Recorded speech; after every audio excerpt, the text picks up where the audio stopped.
Hello बच्चों, आज हम डिस्कस करेंगे इम्पेरिकल फार्मूला और मॉलिक्यूलर फार्मूला के बारे में। हम इनका डिफरेंस देखेंगे और फिर इनका आपस में रिलेशन भी देखेंगे, कैसे मॉलिक्यूलर फार्मूला और इम्पेरिकल फार्मूला एक दूसरे में रिलेट करते हैं। तो सबसे पहले हम इनका डिफरेंस देखते हैं, लेक्चर स्टार्ट करते हैं। कॉपी और पेन उठा लें और नोट्स बनाना स्टार्ट करते हैं। तो इम्पेरिकल फार्मूला जो है, किसी भी इम्पेरिकल फार्मूला को हम पहले पहले डिफाइन करते हैं, फिर हम मॉलिक्यूलर फार्मूला को डिफाइन करेंगे। Empirical formula tells us ratio of elements in a compound. Empirical formula जो है वो सिर्फ और सिर्फ एक कंपाउंड में जो एलिमेंट्स हैं उनकी रेशियो के बारे में बताता है, लेकिन जो मॉलिक्यूलर फार्मूला है tells us total number of elements in A compound.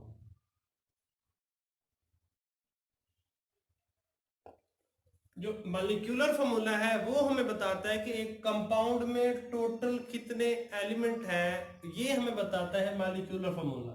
लेकिन जब हम उसी कंपाउंड का एम्पिरिकल फार्मूला निकालते हैं तो ये हमें बताता है एम्पिरिकल फार्मूला कि उस कंपाउंड में वो जो एलिमेंट्स हैं वो किस रेशियो में पाए जाते हैं। इस तरह के फार्मूले को हम कहते हैं एम्पिरिकल फार्मूला।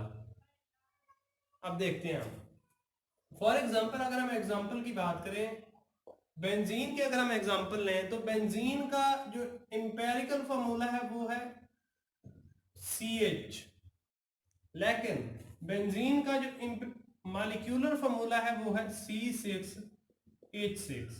अब आपको नजर आ रहा होगा कि ये जो मॉलिक्यूलर फार्मूला है वो हमें बता रहा है कि इस कंपाउंड के अंदर टोटल कितने एलिमेंट्स हैं, ये टोटल कितने, इसमें क्या है, हमारे पास एटम है। अब इसमें टोटल दो एलिमेंट हम कह सकते हैं कि एक कार्बन है एक हाइड्रोजन है, फिर उनके 6 एटम है। लेकिन ये जो हमारे पास इंपेरिकल फार्मूला है, इंपेरिकल फार्मूला हमें सिर्फ और सिर्फ बता रहा है कि इस कंपाउंड के अंदर ये जो दो एलिमेंट पाए जाते हैं कार्बन और हाइड्रोजन, ये किस रेशियो में है। इनकी जो रेशियो है वो आपको नजर आ रही है 1:1। इस रेशियो में ये पाए जाते हैं। अगर हम इसको 6 से मल्टीप्लाई कर देंगे तो अगेन वो उसका क्या हो जाएगा, एम्पेरिकल फार्मूला हो जाएगा। पहला डिफरेंस इनके दरमियान ये है, एम्पेरिकल फार्मूला और मॉलिक्यूलर फार्मूला का। दूसरा जो इनका डिफरेंस है वो ये है कि एम्पेरिकल फार्मूला जो होता है वो सिर्फ और सिर्फ कंपाउंड का होता है। एक कंपाउंड है empirical formula.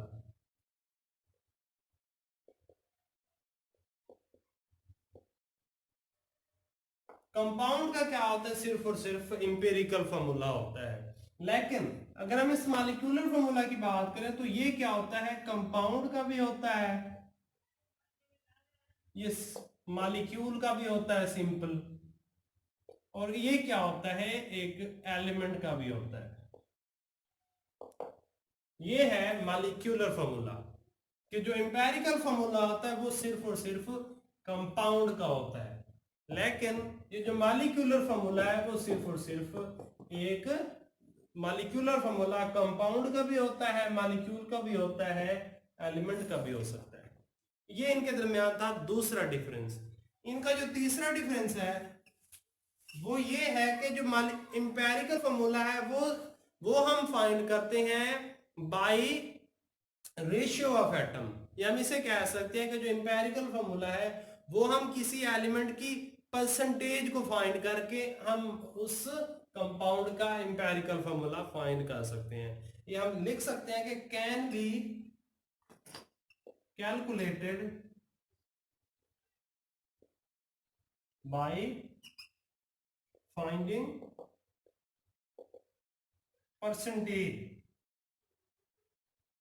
percentage of elements, percentage of elements। और ये जो है ये तब हमें जाना जाता है जब हमें उस जो कंपाउंड है उसकी परसेंटेज का भी पता हो, साथ में उस कंपाउंड का हमें मॉलिक्यूलर मास भी पता हो।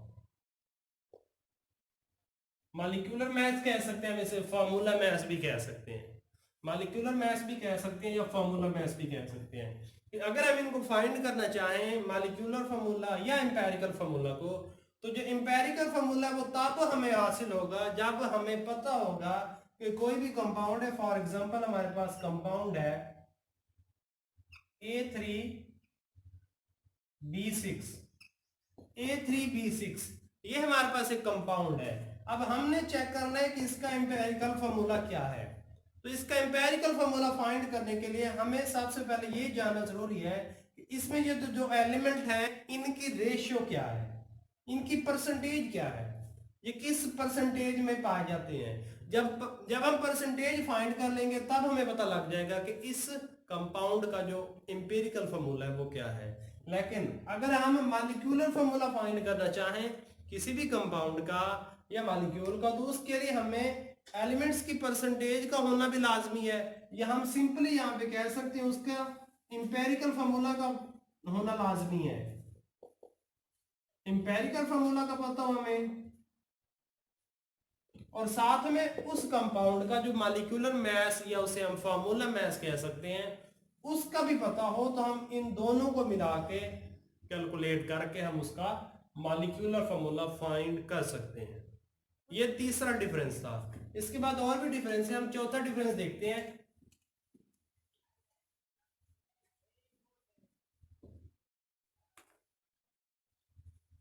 चौथा डिफरेंस हमारे पास ये है कि, और डिफरेंस नहीं हम उसे सिमिलैरिटी कह सकते हैं, वो ये है कि some compounds may have same empirical formula. हम लिखते हैं some compounds may have same empirical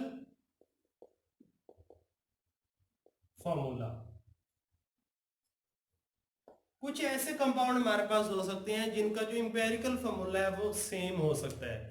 हम अगर इसकी एग्जांपल देखें तो हमारे पास जो बेंजीन है, बेंजीन का एम्पिरिकल फार्मूला भी हमारे पास CH है, और इसके अलावा हमारे पास इथाइन,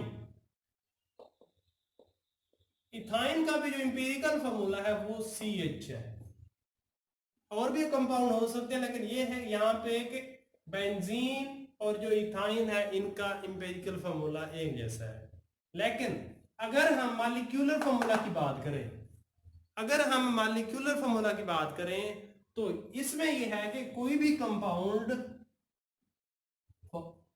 चौथा पॉइंट है हमारे पास, no compound have same molecular formula.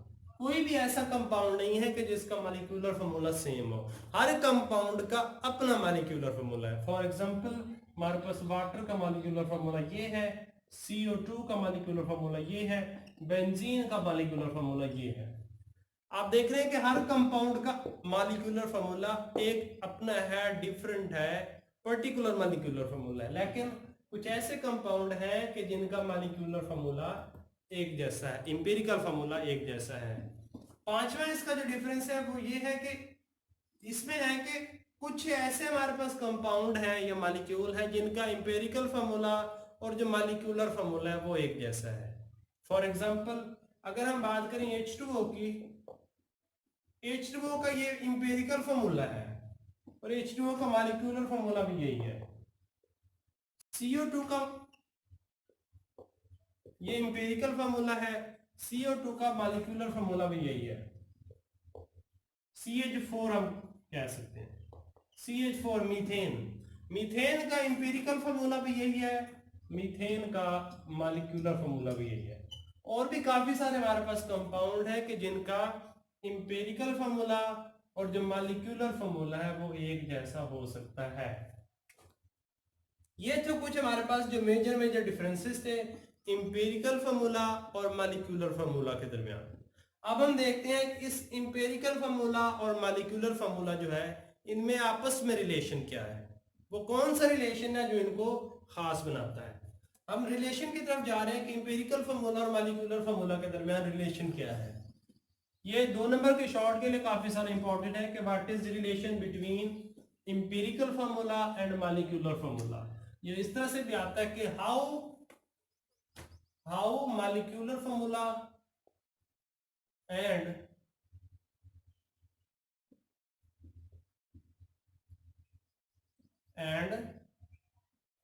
empirical formula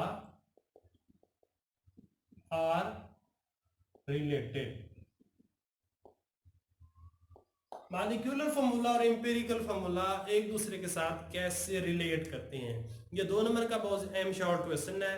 तो हम उसकी तरफ जा रहे हैं। हमारे पास एक रिलेशन है, molecular formula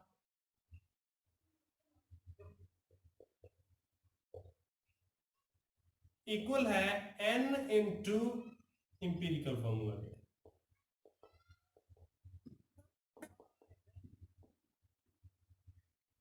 n into empirical formula. अब यहां से इस रिलेशन से आपको क्या नजर आ रहा है कि जो मॉलिक्यूलर फार्मूला है वो सिंपल मल्टीपल है, n मल्टीपल हम इसे कह सकते हैं कि सिंपल मल्टीपल है इंपेरिकल फार्मूला के, सिंपल मल्टीपल है इंपेरिकल फार्मूला के। हम इस रिलेशन से हम क्या कर सकते हैं, अगर हमें इंपेरिकल फार्मूले का पता हो तो हम मॉलिक्यूलर फार्मूला फाइंड कर सकते हैं। अगर हमें इंपेरिकल फार्मूले का पता हो तो हम मॉलिक्यूलर फार्मूला फाइंड कर सकते हैं। अगर हमें किसी कंपाउंड के मॉलिक्यूलर फार्मूले का पता हो तो यही मेथड हम यूज करते हुए हम इंपेरिकल फार्मूला भी फाइंड कर सकते हैं। शर्त यह है कि जो मॉलिक्यूलर इंपेरिकल फार्मूला है वो सिंपल मल्टीपल, जब हम उसके साथ n को मल्टीप्लाई कर देते हैं तो हमारे पास मॉलिक्यूलर फार्मूला आ जाता है। जब भी हम इंपेरिकल फार्मूले के साथ n की वैल्यू को मल्टीप्लाई करते हैं तो वो हमारे पास मॉलिक्यूलर फार्मूला आ जाता है। ये रिलेशन है इंपेरिकल फार्मूला और मॉलिक्यूलर फार्मूला के दरमियान। इसको हम इस तरह से भी कह सकते हैं, क्या n इक्वल्स, इसको हम इधर ले आए मॉलिक्यूलर फार्मूला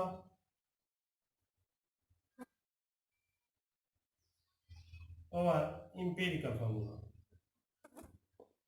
इंपेरिकल फार्मूला भी लिखते हैं, यहाँ पे इंपेरिकल मैथ भी लिखते हैं, इंपेरिकल फार्मूला भी लिखते हैं या इंपेरिकल मैथ भी लिखते हैं।